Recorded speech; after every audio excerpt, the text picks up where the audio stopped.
तो मैं कौन हूँ, फिर एक प्रश्न आता है कि ये मैं कौन हूँ। तो जैसे कि हमने अभी तक पढ़ा कि ये तीनों शरीर मैं नहीं हूँ। कौन से? स्थूल, सूक्ष्म और कारण शरीर। तो पांचों कोश मैं नहीं है, जो 5 तत्वों से हमारा शरीर बना है। फिर हमने 5 कोश पढ़े थे। कौन से? अन्नमय कोश, मनोमय कोश, प्राणमय कोश, विज्ञानमय कोश और आनंदमय कोश। ये पांचों कोश मैं नहीं हूँ। इनको नकार के जो बचता है वह मैं हूँ।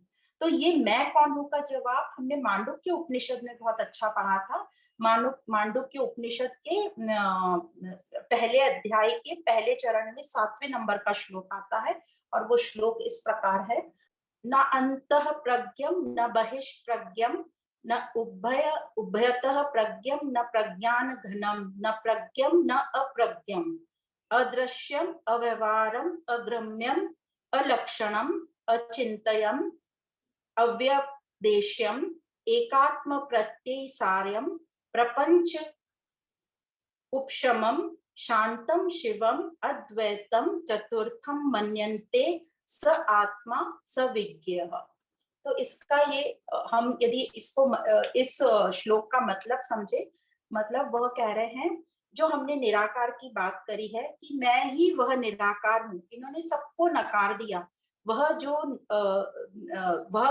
जो न तो भीतर का ज्ञान है न बाहर का ज्ञानी है, वो न ही भीतर और बाहर दोनों का ज्ञानी है, न ही वो ज्ञान के अधीन है, न ही वो ज्ञान से स्वतंत्र है, जिसे देखा नहीं जा सकता, अदृश्यम, न उसका विकास किया जाता है और न ही उसको ग्रहण किया जा सकता है, न उसका कोई लक्षण है, मतलब उसका कोई गुण नहीं है, जिसका चिंतन नहीं किया जा सकता, जिसका वर्णन नहीं किया जा सकता, जो एक आत्मा जिसमें सभी विलीन हो जाते हैं, जो शांत है, शुभ है, जिसके अतिरिक्त दूसरा कोई नहीं, वह ज्ञान का स्रोत आत्मा चौथा भाग है।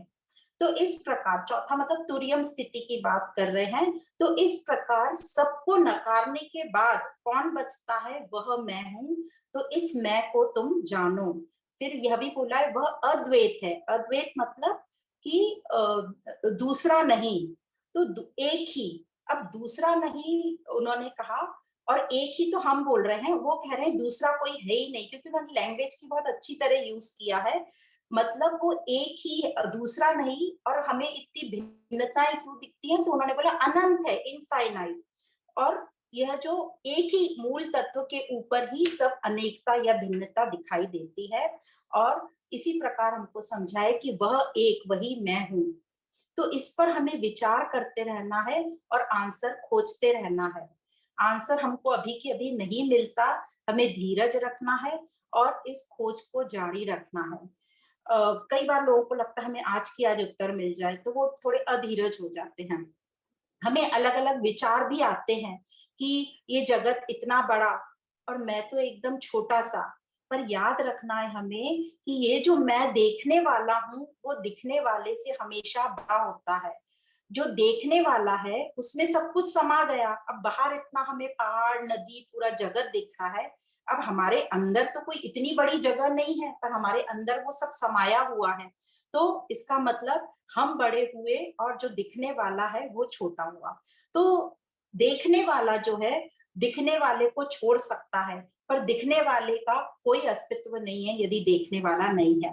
तो इस प्रकार अपने ऊपर विचार करते रहेंगे, अपने मन बुद्धि को यूज करते हुए चलेंगे। हमारा प्रॉब्लम ये हो रहा है कि हम अपनी बुद्धि को चला ही नहीं रहे, जिसने जो बोल दिया मान लिया। पर उस पर विचार करेंगे और फिर उसको समझेंगे। तो अपनी बुद्धि को हमें शार्प करनी है, कुशाग्र करनी है।